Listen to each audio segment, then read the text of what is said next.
All right, let's now get you some other stories. Let's in fact shift our attention to what is happening in Afghanistan. But remember, in the last 48 hours, there are many provincial capitals that of course have fallen to the Taliban. And at this point of time, it remains to be seen as to how the Afghan government of Ashraf Ghani will of course rise up to meet with the challenge that the Taliban presently pose. There is one provincial capital after another that has fallen. Even Mazar-e-Sharif, the fourth largest city in Afghanistan, has also fallen to the Taliban, including other cities such as Kandahar and Herat as well. Now, this, of course, is the big story that is playing out in South Asia. Is the government of Ashraf Ghani, even at this point of time, has it got its strategy in place, is something that needs to be looked out.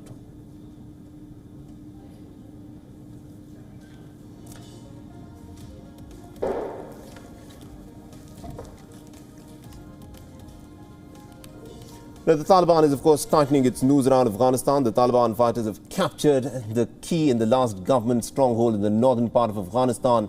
They've taken over the eastern Afghan city of Jalalabad as well. The Taliban has now left the capital Kabul as the last major urban area that is still under the control of Ashraf Ghani's government.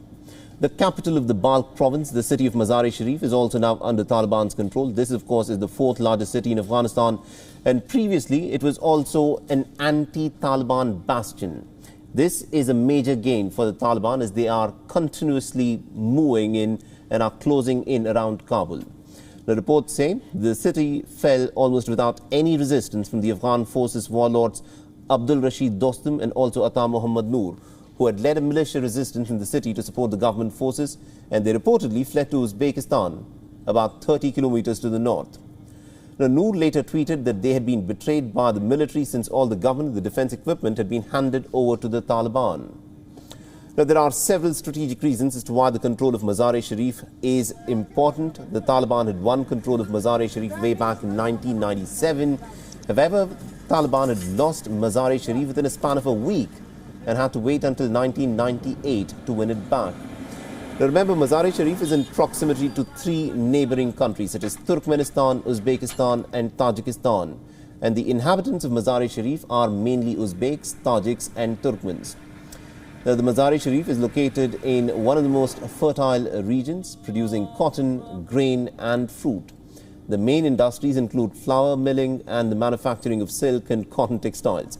The region is connected by road and air with Kabul, which is nearly about 200 miles southeast. It is the country's chief transit point for Central Asian trade. The most important of Afghanistan's three existing railway lines connect Mazar-e-Sharif to Haratan station right at the border with Uzbekistan. But the line is currently run by the Uzbek Railways and also connects with the rail network of Uzbekistan that in turn connects to Russia. Mazar-e-Sharif's airport is also used to be used by NATO-led forces, including the Afghan Air Force. The President Ashraf Ghani had travelled to the city just a few days ago. And the loss of Mazar-e-Sharif is, of course, a huge blow for the Ashraf Ghani government and also his allies. Just hours before the fall of Mazar-e-Sharif, the Afghan President Ashraf Ghani had in fact addressed the nation and had vowed to prevent further bloodshed.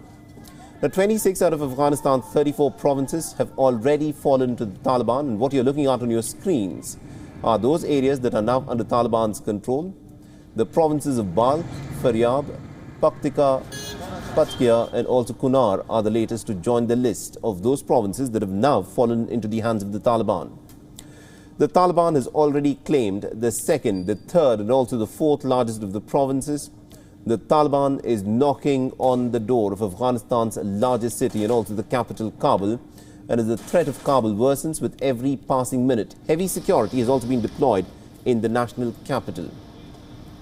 The Taliban's shocking advancement has left the world leaders scrambling for options as more and more countries are closing their embassies and are also evacuating their diplomats out of Afghanistan.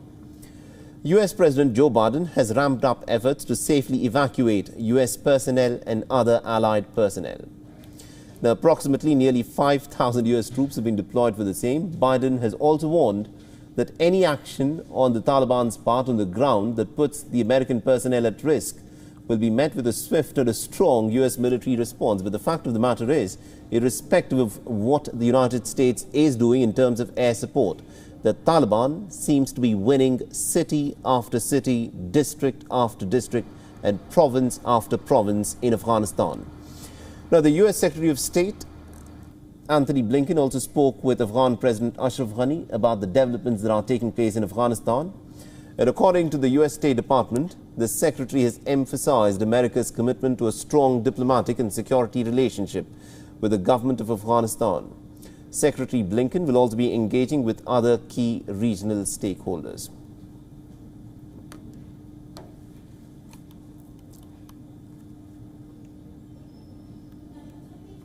Now, with every passing day, the Taliban is, of course, inching closer to the Afghan capital. The Taliban has now laid a virtual siege around Kabul, and WION's correspondent, Anas Malik, travelled to the Wardak province, which is only about a half an hour drive from Kabul, and the battle is, of course, intensifying.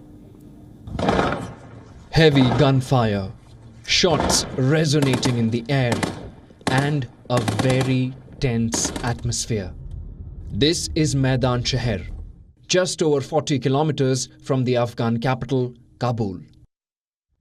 Intense gun battle is raging between the Afghan forces and Taliban terrorists. The Afghan forces are gearing up with heavy artillery to up their counter-offensive. The valleys that you see behind me have been attacked by the Afghan Taliban. There is use of weaponry, as you can hear. And as you can see here, this is being done in order to repulse the Taliban. There are shots that are being fired intermittently, and now we hear that the Afghan army retaliates through these shots. The city wears a deserted look. The locals have fled. WION is reporting right from the middle of an active war zone.